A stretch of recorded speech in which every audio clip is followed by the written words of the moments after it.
நம்ம இந்த cone ஐஸை open தான் பண்ண போகிறோம். இந்த கோன் ஐஸ் வந்து 20 ரூபா. நான் வந்து விஜய் ஸ்கூல் பக்கத்தில் ஆவின் கடையில் வந்து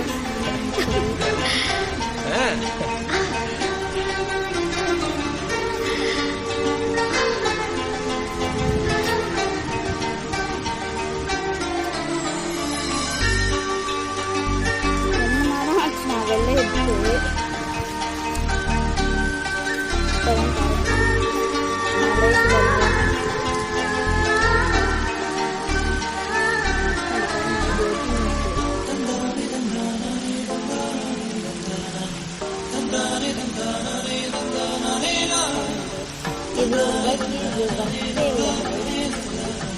இது வேற கடையில் 10 ரூபாய்.